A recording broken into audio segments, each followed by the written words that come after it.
Bienvenue à cette méditation du matin de Petit Bambou. Vous êtes peut-être déjà parti dans quelques activités. Je suis heureux de vous accueillir dans cette session en ligne. On va attendre que quelques personnes nous rejoignent.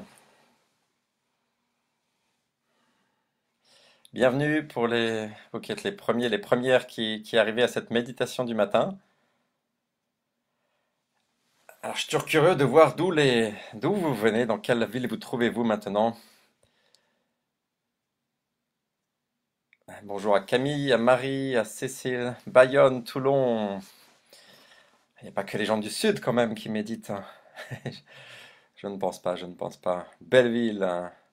Une première pour Sylvie, bah, bienvenue, bienvenue Sylvie, bienvenue à Benjamin, un des fondateurs de Petit Bambou, que je salue ici, pour tout le beau travail qui a été fait depuis des années. Alors, est-ce qu'on a des gens d'un peu plus du Nord? Thionville, à Besançon, Ardèche, la Nièvre. Alors, peut-être en attendant que quelques personnes de plus arrivent, on va commencer un premier temps de pratique dans quelques minutes. Je me présenterai rapidement. J'ai envie de vous demander quel temps il fait en vous ce matin. Pas le temps qu'il fait à l'extérieur de vous, mais quel temps il fait en vous ce matin. Peut-être en quelques mots. Quel temps fait-il en vous? La météo du jour.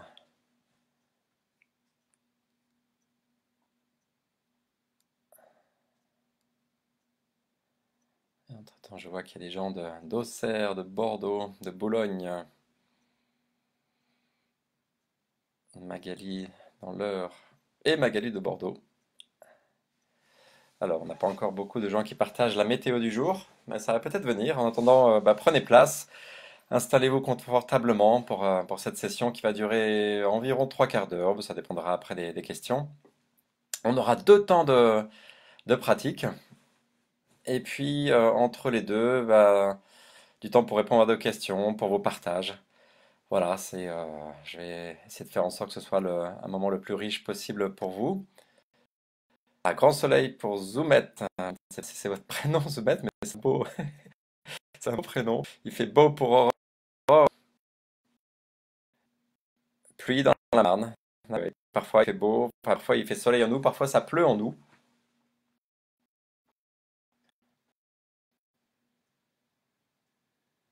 Et Martine qui fait part de sa tristesse pour l'anniversaire du décès de sa maman. Voilà, dans la pratique de la méditation, vous allez voir, on s'entraîne aussi à accueillir le temps qu'il fait en nous, sans chercher à lutter contre la tristesse quand elle est là. Et voilà, donc bienvenue à toutes vos émotions, toutes vos météos, où que vous soyez en France. On va commencer cette pratique maintenant. Alors, je vais juste me présenter en quelques instants. Mon nom est Sébastien, je suis heureux de vous accompagner. C'est la deuxième fois que j'assure cette méditation du matin avec Petit Bambou. Voilà, ça fait 20 ans que je médite. J'ai deux enfants de 5 et 7 ans qui sont des 5 et 7 ans qui sont des grands compagnons de pratique, surtout quand on est confiné. Voilà, la pratique de la méditation m'a tellement apporté au fil de ces 20 années que je suis heureux de partager cette pratique avec d'autres, surtout dans une période difficile comme celle-là. Et voilà, ce qui les thèmes passionnent liés à la méditation, c'est comment on peut conserver le plus possible notre paix intérieure, notre sérénité, mais aussi notre créativité. Vous verrez que la deuxième pratique, elle sera plus orientée sur comment on peut cultiver notre créativité, même dans un temps aussi troublé que celui-là, et surtout dans un temps troublé comme celui-là. Je pense qu'on a vraiment en ce moment des chemins inventés pour nos familles, pour notre travail, des modes de vie. Et aussi pour notre société, des chemins pour mieux prendre soin des gens qui sont en marge de notre société, et puis pour notre planète. Voilà, la santé de notre planète me tient énormément à cœur aussi. J'ai créé une association qui s'appelle Grandir et Créer, qui prend en charge le lien des enfants à la nature. Voilà. Alors l'idée, c'est pas de parler de moi, c'est de vous inviter à un temps de pratique. Alors bienvenue. On va faire un premier temps, qui va être plus orienté là sur comment on peut prendre soin de notre paix intérieure. Parfois, elle est troublée par ce qui se passe autour de nous, souvent en ce moment. Et puis le deuxième temps de pratique, après ce premier temps de pratique, on fera un temps de partage, je répondrai à vos questions le plus possible. Et puis on fera un deuxième temps de pratique ensuite, aussi d'une dizaine de minutes, qui sera orienté sur plus là comment on peut prendre soin de notre force créative, notre énergie créative en ce moment, qui est malmenée par le stress, peut-être par l'agitation, mais qui est vraiment nécessaire. Voilà, eh bien on va commencer. Je vais, pour faciliter cette première méditation, fermer les yeux. Ça me permet de davantage sentir la justesse des mots que je vous propose. Devant votre écran, vous pouvez bien sûr choisir soit de les fermer, soit de les garder ouverts. J'ai quand même une recommandation pour vous inviter à les fermer, mais c'est vraiment comme vous le sentez. Et puis bienvenue à tous ceux, toutes celles qui n'ont jamais eu d'expérience de la méditation. Voici l'occasion ce matin, vous avez fait l'effort de vous connecter. Et donc je vais faciliter cette méditation en me disant que ceux qui ne, ceux qui n'ont pas encore d'expérience sont les bienvenus. Voilà. Alors je vous invite tout d'abord à choisir une posture confortable. La méditation, c'est pas un effort, c'est pas un combat. On va essayer de toujours trouver une posture confortable, mais et en même temps, pas mais, et en même temps une posture de vigilance. L'idée, c'est d'être le plus présent, présente à l'instant, à soi-même. Il y a deux mots-clés que j'aime bien mentionner, évoquer pour une posture, c'est la stabilité au sol,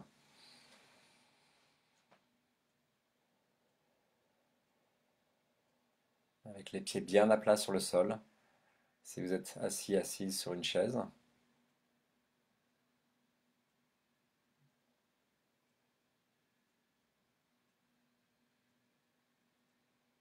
et pensez à la stabilité d'une montagne.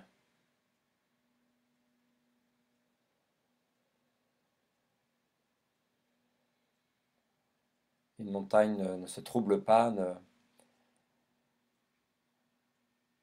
ne panique pas ou ne s'inquiète pas, même quand il y a une tempête ou des orages au sommet.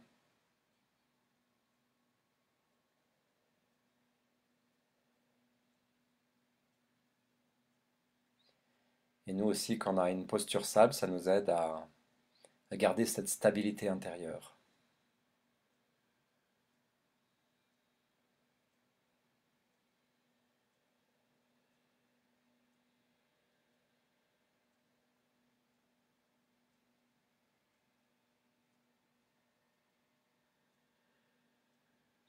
Et puis il y a un autre mot important qui est la verticalité, pardon, verticalité du dos.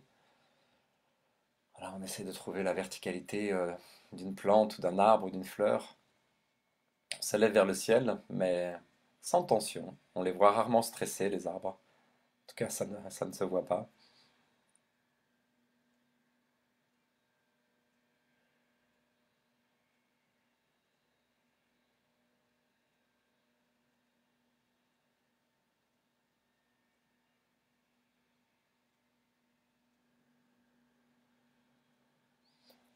Puis une fois qu'on a cette posture, on peut poser notre attention sur le souffle. L'attention au souffle, c'est au cœur de beaucoup de formes de méditation. Celle que je vais vous proposer aujourd'hui est très proche de la mindfulness, la méditation de pleine conscience. Et voilà, je vous invite maintenant, on est près d'un millier à pratiquer ensemble ce matin. Voilà, nous sommes un millier de personnes à poser ensemble notre attention sur notre souffle.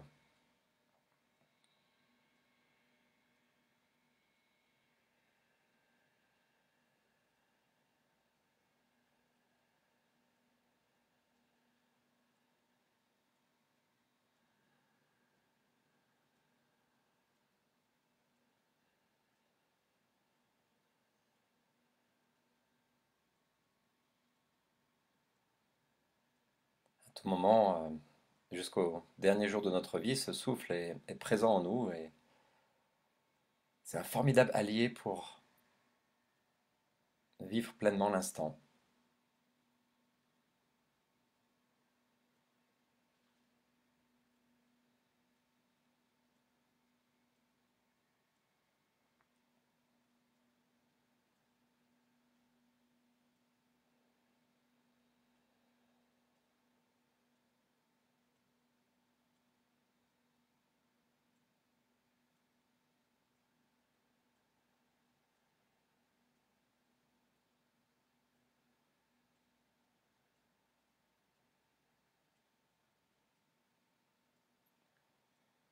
Et dès qu'on s'aperçoit qu'une pensée a embarqué notre attention, ou un train de pensée parfois, aucun problème vraiment. Tout ce qu'on a à faire, c'est tranquillement mais fermement replacer notre attention sur notre souffle.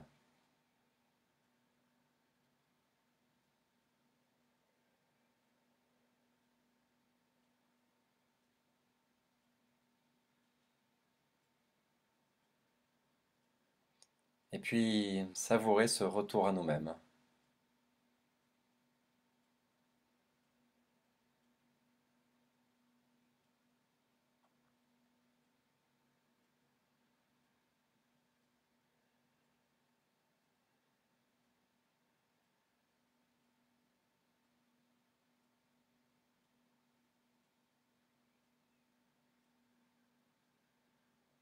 Méditer, c'est revenir à la plus belle partie de soi-même, prendre rendez-vous avec cette plus belle partie de soi-même.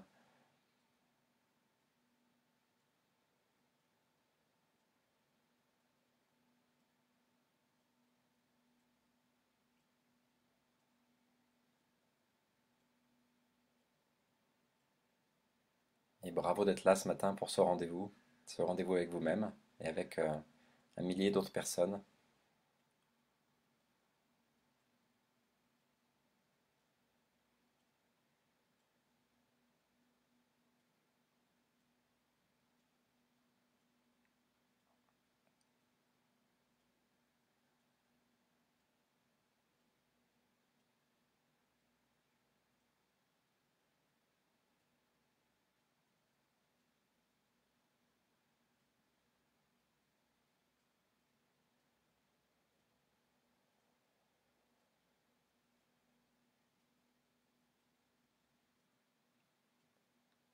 Et vous sentez peut-être à quel point ça fait du bien vraiment de revenir à soi-même. On est dans une période où il y a de multiples informations qui affolent nos pensées, qui nous embarquent en toutes directions, dans le futur, dans le passé.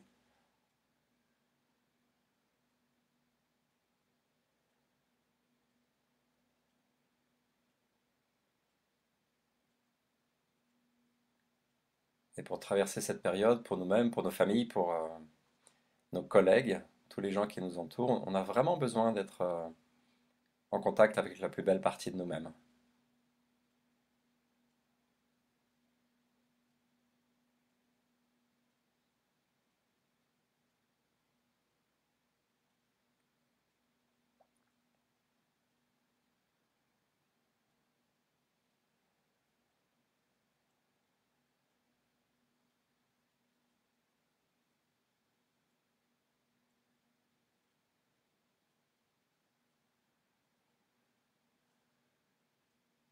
Et pour terminer ce premier temps de pratique, j'ai envie de vous proposer une variante que j'aime vraiment beaucoup, qui m'a été apprise par un grand moine zen vietnamien qui s'appelle Thich Nhat Hanh. Je ne suis pas bouddhiste, mais j'apprécie énormément ses enseignements qui sont pleins de poésie et de profondeur, et d'humour aussi. Je pourrais vous donner la référence tout à l'heure, mais je vous propose pour l'instant de faire l'expérience.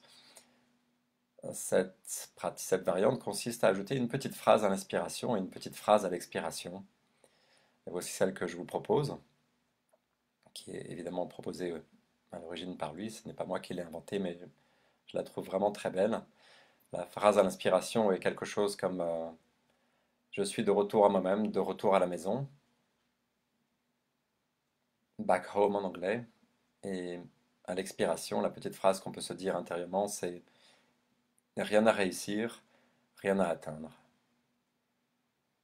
Donc voilà, à l'inspiration, je suis de retour à la maison, retour à moi-même. Et à l'expiration, rien à réussir, rien à atteindre. Et je vous propose une petite minute de silence, de pratique pour faire cette expérience.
Voilà, et pour les quelques dernières respirations de cette pratique, je vous propose de aussi faire l'expérience de laisser émerger, fleurir un sourire sur votre visage à l'expiration, de même qu'une fleur avec le soleil s'ouvre progressivement, de même on peut, avec notre attention au souffle, laisser fleurir un léger sourire à notre visage, sur notre visage, même s'il y a de la tristesse en nous, même si notre météo est perturbée, il y a peut-être la possibilité qu'il y ait quelques traces de sourire sur notre visage à l'expiration.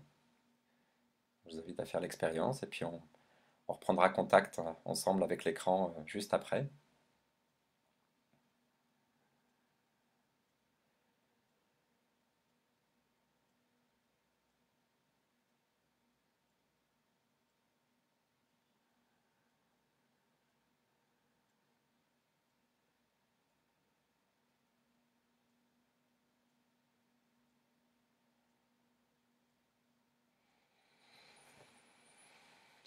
Voilà, et ce premier temps de pratique est maintenant terminé. Prenez le temps que vous avez besoin pour vous étirer, ouvrir les yeux si vous aviez les yeux fermés, reprendre le contact avec l'écran. Et pendant que vous vous étirez, je vais regarder un petit peu quel message il y a pour savoir si tout le monde a bien pu suivre et entendre. Tour de l'Isère, de l'Hérault, c'est formidable de voir. Vous avez des questions, des partages? On peut prendre plusieurs questions avant de commencer un deuxième temps de pratique. Je vois plein de petits pouces et de petits cœurs dans une eau à ébullition. Ça fait plaisir à voir. Alors, apparemment, tout le monde a bien entendu. Bon, depuis les Landes, bienvenue Émilie.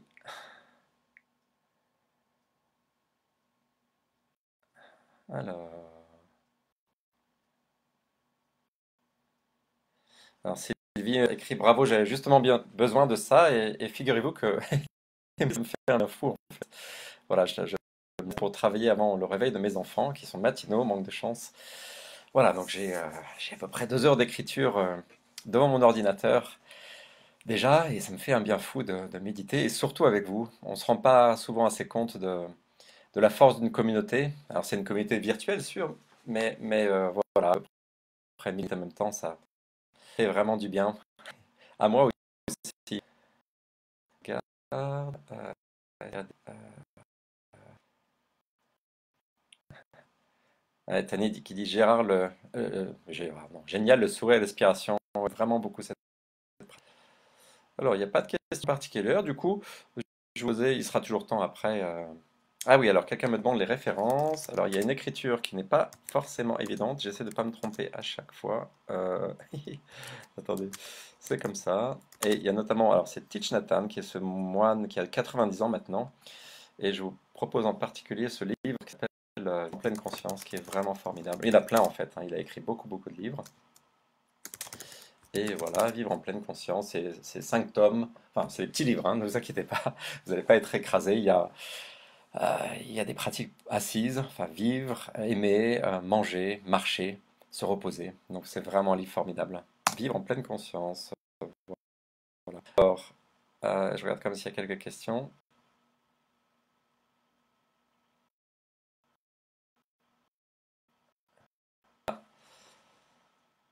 C'est taché quand vous parlez en faisant défiler les commentaires. Merci François. Alors, je vais essayer de ne pas faire défiler. Je vais faire défiler d'abord et parler ensuite. Puis après, on va faire un deuxième temps de méditation.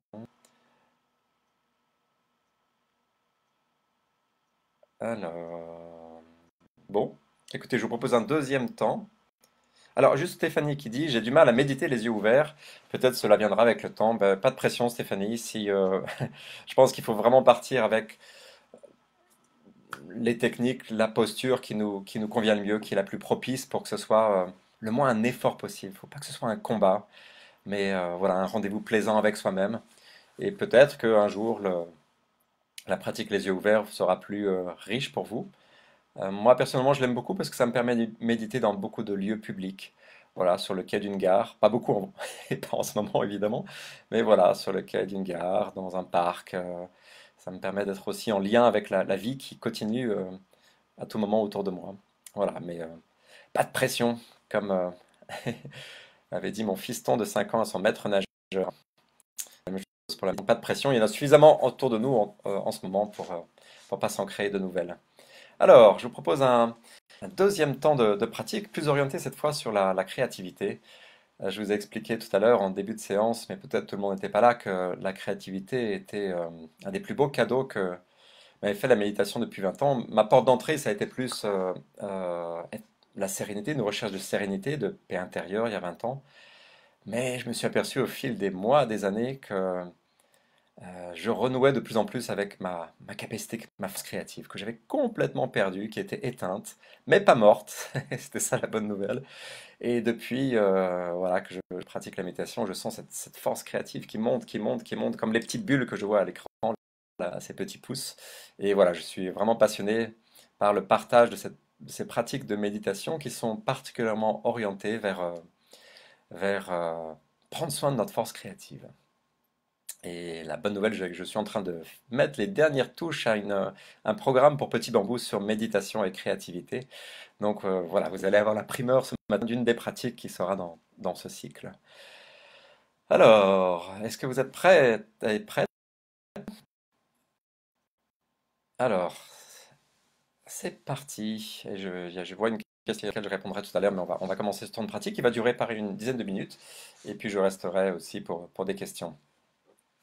Alors, c'est une méditation qui est particulièrement précieuse aussi par temps de confinement parce qu'elle va nous inviter à imaginer que nous sommes dans la nature. Et voilà, il y a des études maintenant qui montrent que imaginer, le seul fait d'imaginer qu'on est dans la nature a encore autant parfois d'effets sur notre corps, sur notre esprit que certains médicaments comme les antidépresseurs. Voilà, donc même si on est confiné dans le béton, on peut passer du temps dans la nature. Je vous invite à en faire l'expérience qui va nous aider aussi à prendre soin de notre force créative. Voilà, alors je vais de nouveau fermer les yeux pour faciliter ce temps de pratique. La colonne vertébrale de ce temps de pratique, c'est aussi et toujours la méditation de pleine conscience, mais vous allez voir qu'on peut aussi voyager avec notre esprit. Et on va commencer quand même par un temps d'attention toujours à notre posture, vérifier qu'on a toujours bien une posture de stabilité au sol, avec les pieds bien à plat.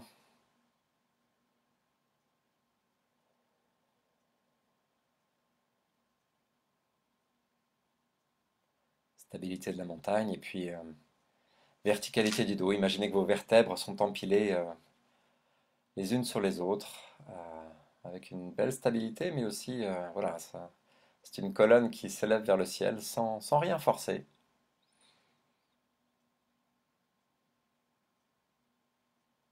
Vous pouvez imaginer que votre colonne est un arbre,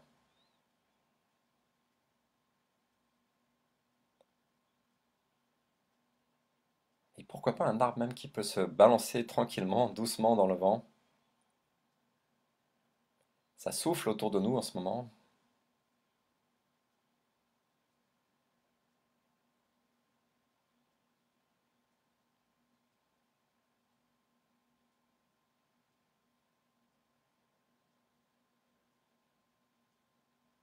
mais avec la pratique régulière de la méditation, on peut fortifier, renforcer nos racines et avoir la capacité de danser légèrement dans le vent, de conserver cette stabilité, cet ancrage, même quand c'est la tempête.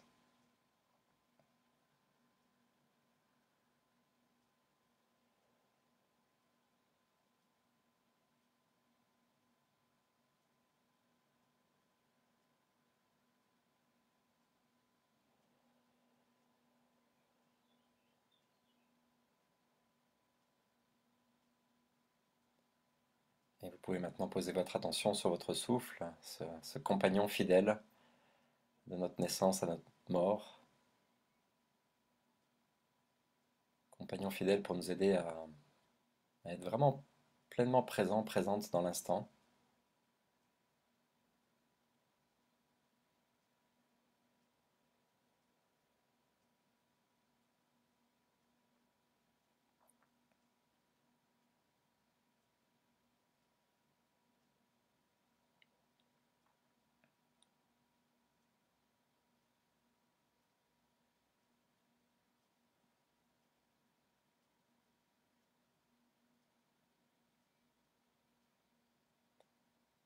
Je vous invite maintenant à imaginer que vous êtes dans un coin de nature qui vous plaît particulièrement.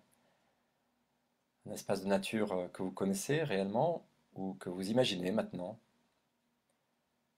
tout cas, un coin de nature le plus inspirant possible.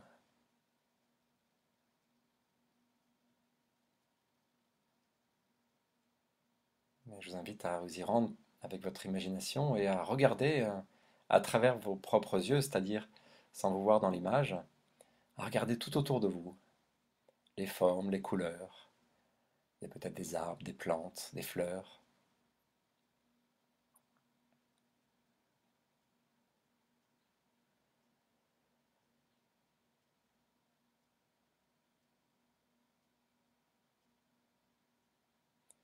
Il y a peut-être aussi des animaux, ou pourquoi pas des personnes, d'autres personnes.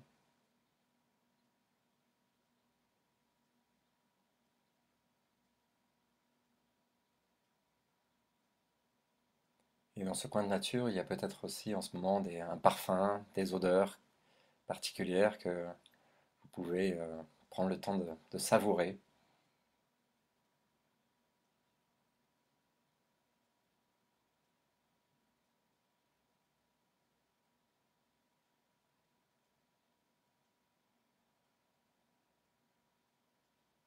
Et pourquoi pas aussi des sons, une musique, un chant d'oiseau, un chant de ruisseau.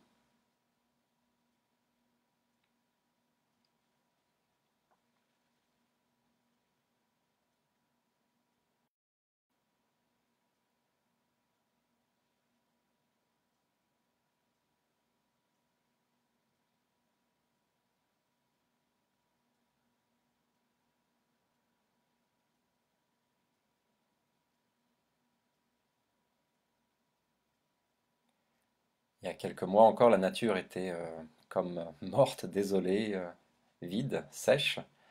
Et maintenant, elle est de nouveau vibrante, vivante.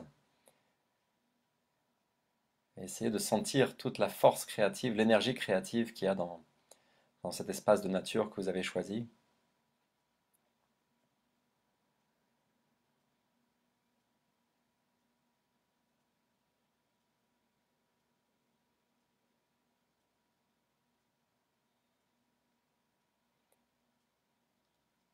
Et la très bonne nouvelle, c'est que cette force créative, cette énergie créative, elle est aussi en vous.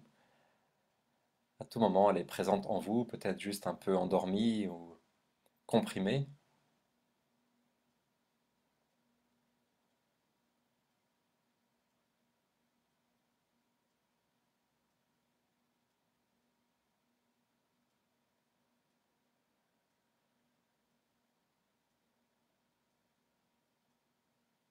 Vous faites partie de la nature, donc vous avez vous aussi, chacun d'entre nous a cette parcelle d'énergie créative.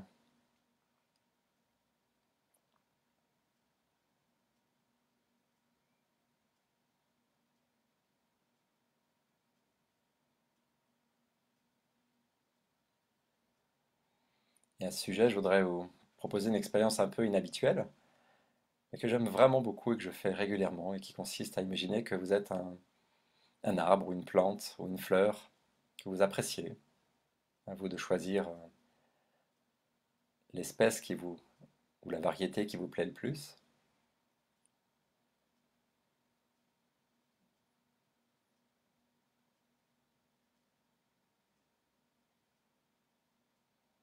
Et je vous propose maintenant d'imaginer que à chaque inspiration, dans l'arbre, la plante, la fleur que vous êtes, il y a de la sève qui monte jusqu'à à peu près la moitié de votre corps. L'inspiration, la sève monte jusqu'à la moitié du corps, et puis à l'expiration, la sève continue son chemin et monte jusqu'au sommet.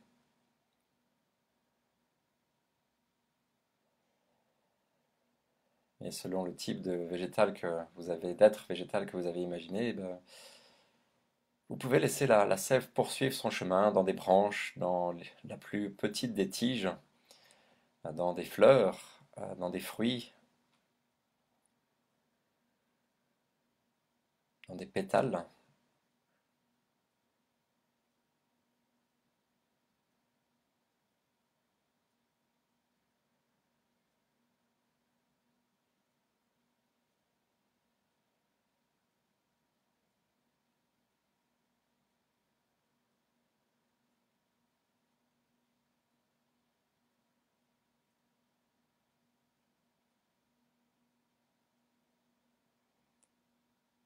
Et souvent, après quelques cycles simplement de respiration comme cela, on peut sentir notre force créative qui reprend de la vitalité, de la vigueur, comme une plante qu'on n'a pas arrosée depuis longtemps, mais voilà, qui vit de nouveau quand on lui apporte de l'eau.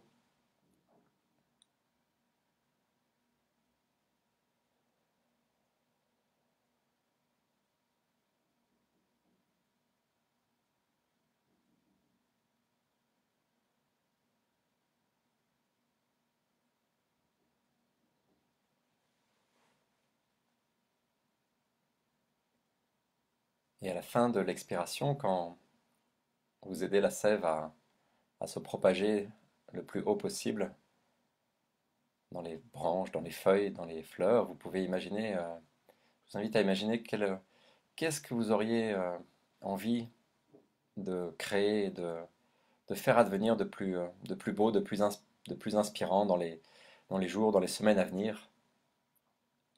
Qu'est-ce qui a besoin d'émerger en vous en ce moment, en s'appuyant sur votre force créative?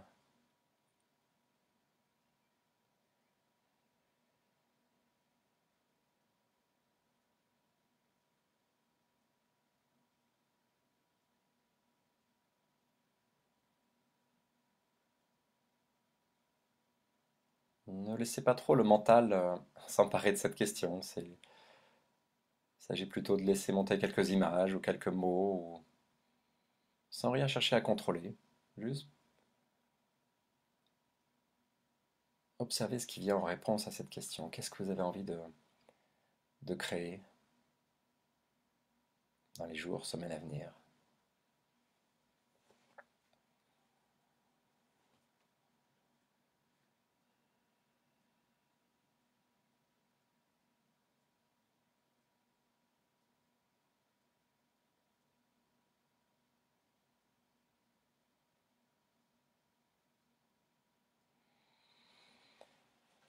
Voilà, cette pratique est maintenant presque terminée. Aucun problème, bien sûr, si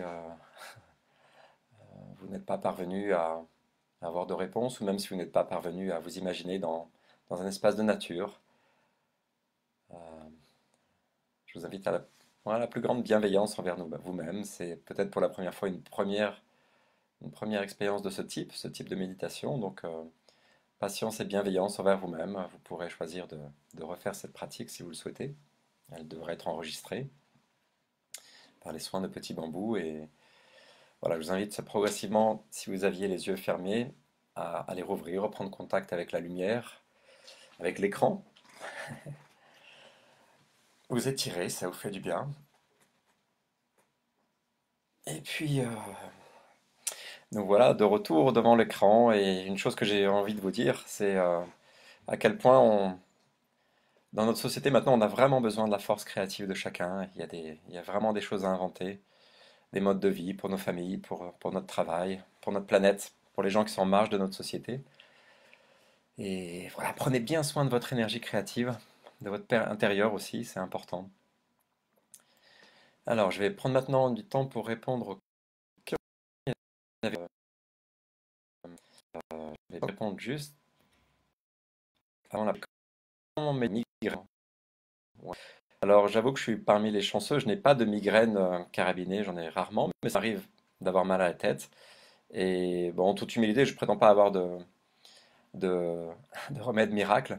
En revanche, je sais que systématiquement, avant de prendre le moindre médicament, je vais toujours essayer de m'aider un peu plus. Je, je fais le constat pour moi que ces maux de tête sont souvent le résultat de tension. À chaque fois que je me laisse embarquer dans un rythme de vie trop intense, que je suis un peu en surchauffe, voilà, c'est souvent, ça se traduit souvent par un mal de tête. Donc ça va déjà ralentir. Et puis imaginez expiration après expiration que cette tension dans mon crâne se dissout. Un peu comme si quelque chose euh, se dissolvait vers le bas. Donc voilà, à chaque expiration, j'imagine que la douleur, la tension s'atténue peu à peu. Voilà, c'est une pratique que je peux vous partager. Et bon courage parce que voilà, j'imagine que c'est pas facile d'avoir des migraines. Je vais voir s'il y a d'autres questions.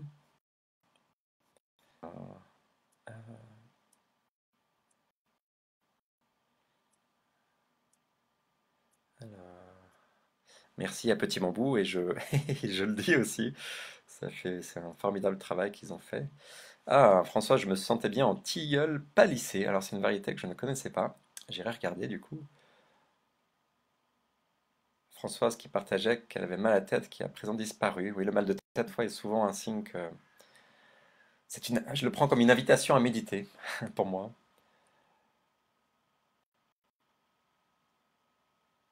Alors, Chris demande si j'ai déjà un programme existant sur Petit Bambou. Il y en a pas mal, ouais. J'en ai fait au moins 4 ou 5 pour Petit Bambou. Il y en a un sur le lien aux autres. Il y en a un sur la prise de décision. Voilà, comment on peut prendre des décisions plus justes grâce à la pratique de la méditation. Il y en a, je sais pas si Benjamin de Petit Bambou est toujours là. Je ne sais plus du nom de tous les programmes, mais il y en a au moins 4. Et j'en prépare donc un cinquième ou un nouveau sur méditation et créativité qui me passionne en ce moment. Je vous parlais d'heure d'écriture au petit matin, c'est notamment pour ce programme. Alors, est-ce qu'il y a d'autres questions?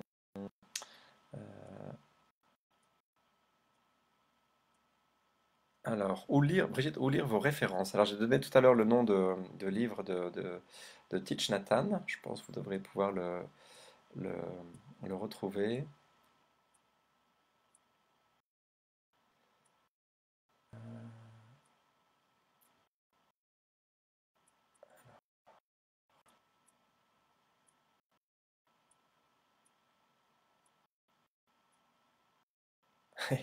Question de l'or.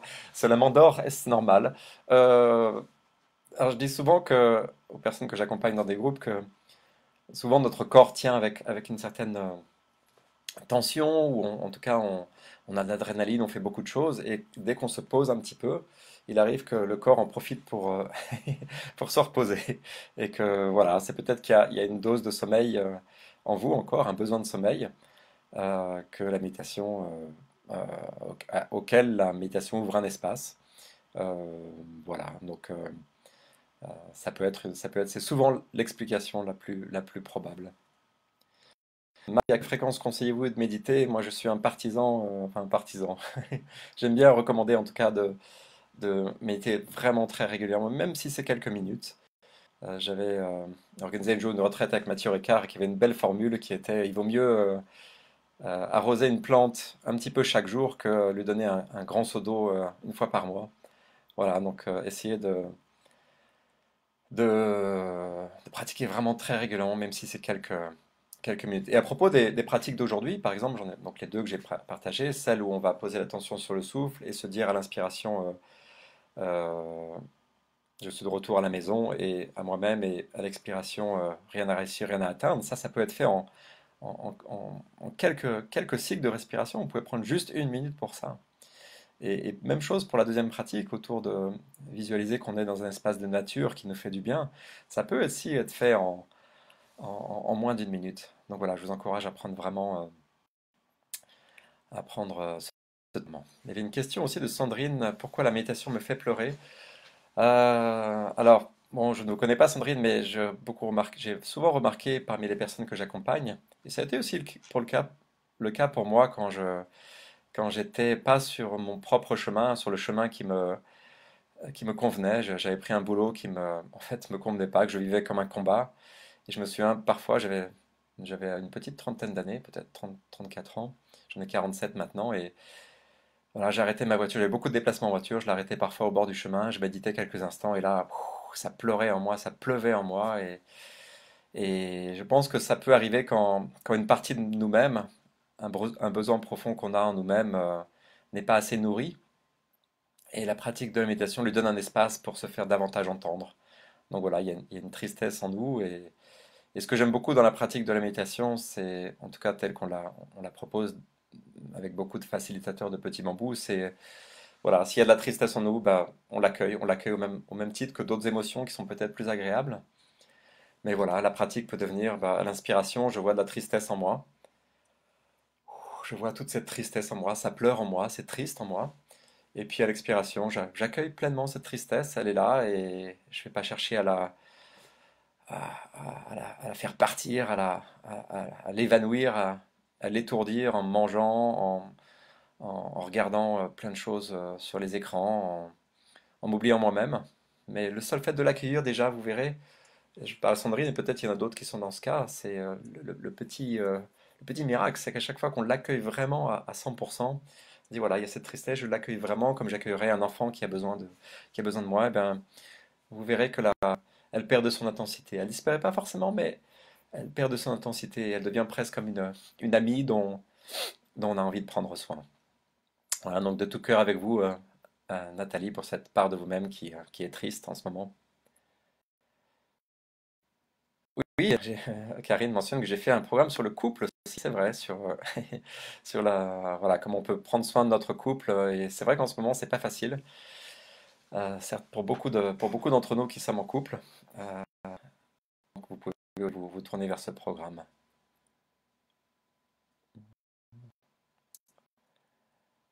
Je regarde s'il y a d'autres questions. Ah là là, j'apprends plein de noms d'arbres aujourd'hui. Un saule crevette. Saule crevette sur tige, merci, je ne connaissais pas.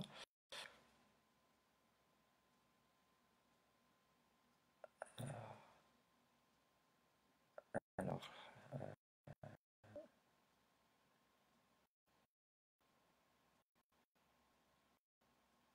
ah, Nathalie, difficile l'expiration et la montée de sève.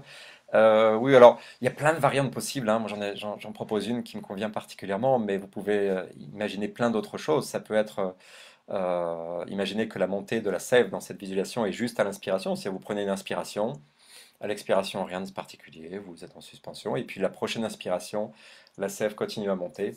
Voilà, n'hésitez pas à utiliser votre créativité. En fait, cette méditation que j'ai partagée avec vous, la deuxième, je l'ai lue, apprise nulle part. Elle m'est venue de mes nombreux temps que je passe au cœur de la nature. Moins en ce moment, bien sûr, mais je suis un fan inconditionnel de la pratique dans la nature. Donc voilà, peut-être que des variantes vous viendront aussi à l'esprit une prochaine fois. Alors, bien, Stéphanie, peut-on méditer plusieurs fois par jour? Et votre question me fait penser à cette chanson d'Eddie Mitchell, pas de Woogie Boogie avant la prière du soir. En fait, il y a pas vraiment de règles, hein. Moi, j'essaie de méditer le plus possible dès que j'en ai besoin, en fait. Dès que je sens que dès que je me sens en tension, en fait. Dès que je sens une tension en moi. Mes enfants, je vous en parlais tout à l'heure, 5 ans et 7 ans, sont des bons compagnons de pratique. Dessus. Dès que je vois que j'ai pas la patience, que je me sens irritable avec eux, je me dis, tiens, ça peut être une bonne idée d'aller pratiquer. Et étant confiné avec eux en ce moment, depuis presque 2 mois, bah, j'avoue que, enfin, c'est pas que j'avoue, c'est que je partage que je prends 3 voire 4 temps de pratique chaque jour pour être sûr que je reste au plus près de mon idéal en tant que papa.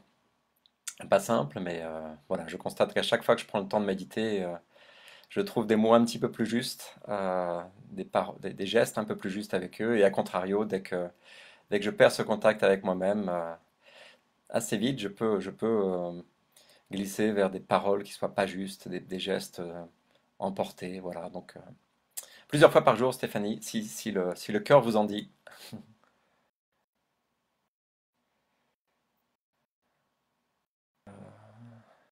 Il y a plein de partages sur les arbres et les fleurs que vous avez choisis.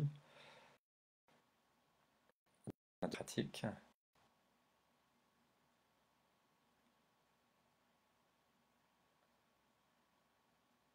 Ah, Carole mentionne qu'il y a... Moi aussi, je pleure souvent, mais pas forcément triste. C'est beaucoup d'émotions. Oui, effectivement, on peut pleurer de joie. Il peut y avoir... Je pense que c'est vraiment la sensation de revenir à nous-mêmes, à la plus belle partie de nous-mêmes. Et dans la plus belle partie de nous-mêmes, il y a évidemment plein d'émotions. Merci, Carole, pour ce point. Alors, Brigitte, je ressens la joie en méditant, mais très difficilement dans la vie réelle. Une raison? Ah, c'est une belle question.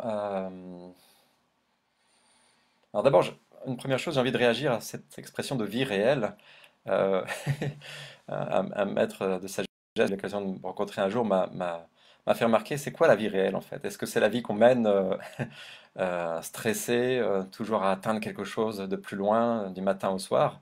Est-ce que c'est ça la vie réelle ou est-ce que c'est la vie, est-ce que c'est le temps qu'on passe au plus près de soi-même en fait, de la plus belle partie de soi-même? Euh, donc voilà, j'ai pas de réponse définitive à votre question, je la trouve belle, mais je pense que une des façons déjà d'avoir plus de moments de joie dans notre vie réelle, c'est de prendre plus de temps dans la journée pour revenir justement à cette plus belle partie de soi-même. Parce que cette partie de soi-même qu'on contacte dans la méditation, dans mon expérience, c'est aussi la plus joyeuse. Voilà, alors je ne sais pas si ça peut vous aider, mais je vous souhaite de plus en plus de moments de reconnexion avec ce qu'on porte en nous, en fait.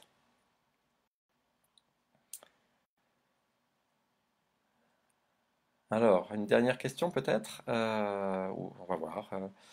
Comment calmer nos peurs? Question de Sonia.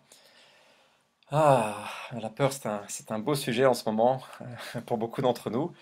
Pour faire un partage, pardon, très rapide, moi je suis indépendant et comme beaucoup d'entre nous dans ce pays, ben, déjà on est 3 millions d'indépendants, mais on n'est pas les seuls à avoir une insécurité complète quant à nos revenus. J'ai lisé aussi un article sur les intermittents du spectacle, qui ne sont pas les seuls non plus. Voilà, moi j'ai vu dès les premiers jours du confinement une peur assez vive en moi. J'ai perdu 6 à 8 mois de mes revenus, plus aucune visibilité sur comment j'allais pouvoir nourrir ma famille. Et voilà, la peur qui parfois même dans les temps de méditation s'invitait, cette projection dans l'avenir, mais comment je vais faire, mais comment je vais faire. L'école que j'ai cofondé une école qui a commencé en septembre et est aussi menacée en ce moment. Donc comment je vais faire pour faire survivre cette école? Voilà, et pareil, je vous parlais de comment on peut accueillir la tristesse, on peut aussi accueillir la peur. Et donc ma pratique dans ces moments-là, ça a été, ben voilà, à l'inspiration, je vois cette peur en moi. Il y a de la peur en moi maintenant, et à l'inspiration, je la vois, je l'observe, et puis à l'expiration, je l'accueille, comme un ami ou un voisin qui viendrait frapper à ma porte. J'ouvre la porte, et voilà, cette peur est là, et elle disparaît pas forcément comme ça. Même, elle est souvent présente en moi en ce moment quant à l'école. On est en plein, j'allais dire combat, mais plutôt effort pour essayer de la sauver, cette école. Elle est toute jeune, elle est comme une petite plante. Voilà, la peur ne disparaît pas, mais elle est à la juste distance. J'aime beaucoup cette expression de juste distance. Elle est à juste distance, je la vois. Elle m'indique qu'il y a quelque chose de précieux pour moi à sauvegarder dans cette école, par exemple. J'ai vraiment envie qu'elle survive. Et donc, cette peur, elle m'indique qu'il y a quelque chose d'important. Et en même temps, elle ne m'oppresse pas. Elle me, elle n'écrase pas ma paix intérieure. Voilà. Et donc, la juste distance, on la trouve par la méditation, par cette pratique dont je viens de vous partager. Alors, il est plus facile à dire qu'à faire, mais je suis convaincu dans ma propre expérience que c'est une voie très fertile pour trouver une juste distance, un juste rapport avec nos peurs.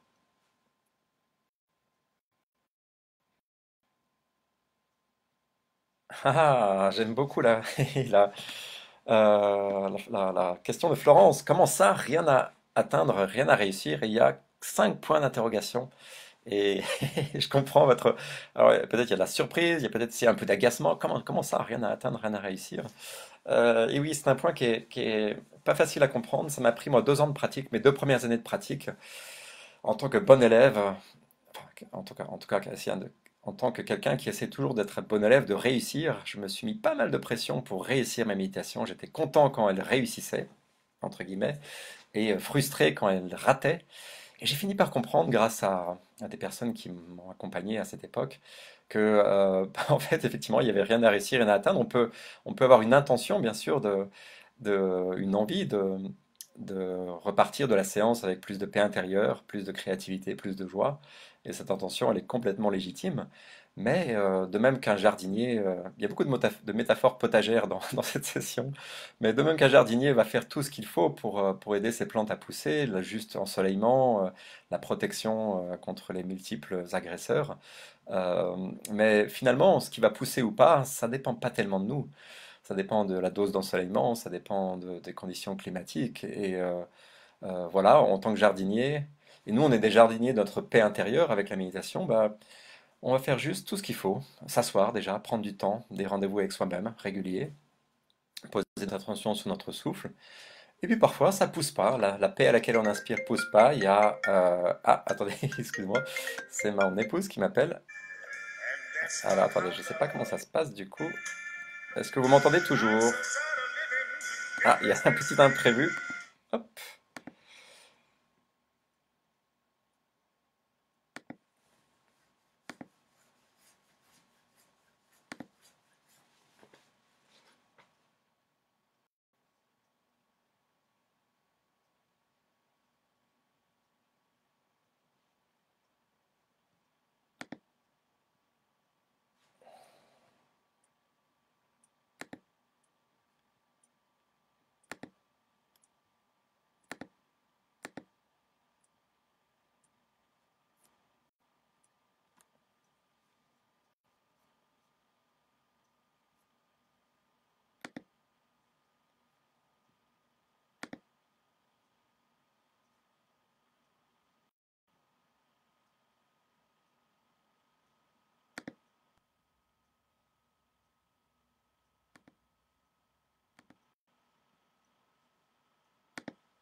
Ah, pardon, alors je croyais que je n'étais plus connecté.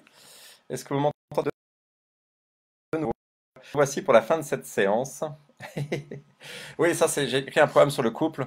Là, ça va quand même mal se passer parce que elle m'a interrompu en pleine séance et bon, après elle pourrait me répondre que je ne l'avais pas prévenu que j'animais cette séance ce matin. Bon, alors, l'effort du jeté. Alors, je vous propose est-ce qu'il y a quelques questions. Ah oui, Catherine, rien à atteindre, rien à réussir. Qu'est-ce que ça fait du bien en tant qu'on a un métier commercial et donc beaucoup de pression. Et je vais vous faire une confidence, Catherine, j'ai été moi-même commercial dans un métier commercial très longtemps avec beaucoup de pression sur les résultats et ça a été probablement la période de ma vie où j'ai le plus pratiqué sur, sur rien à réussir, rien à atteindre. C'est complètement paradoxal quand on est commercial, mais ça m'a aidé à contacter que parfois j'atteignais mes objectifs, parfois je les atteignais pas. Mais cette pratique de la méditation dans ces années-là, m'a permis de comprendre que euh, bah, même quand on n'atteignait pas un objectif, il y avait une partie de nous-mêmes qui s'effondrait pas. Même quand tout s'effondre autour de nous, en fait, il y a une partie qui s'effondre pas. C'est la partie la plus précieuse de nous-mêmes, justement. Il y a une partie de nous-mêmes que rien ni personne ne peut détruire. Et ça m'a fait un bien fou de, d'en faire l'expérience par la méditation. Et j'ai beaucoup de gratitude du coup pour les personnes qui ont partagé avec moi la pratique de la méditation il y a 20 ans. Merci pour cette question. Alors je vais devoir bientôt vous quitter. Peut-être en prendre une dernière question. En fait, dans 5 minutes, je vais animer une réunion de l'équipe d'une créée. Euh, et oui, Amanda, merci, vous n'aviez pas fermé votre téléphone. C'est un très bon point. C'est donc de ma faute, et j'en suis assez d'accord en fait. Euh, t'es- Hmm.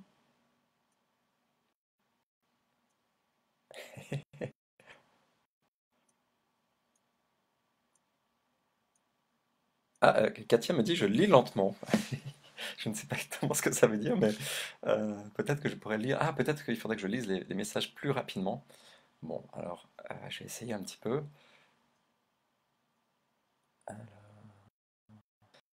Les joies du direct, exactement, en France. Écoutez, ah, hello Pascal, encore une petite pratique, s'il vous plaît. Je crois que ça va être un petit peu court là.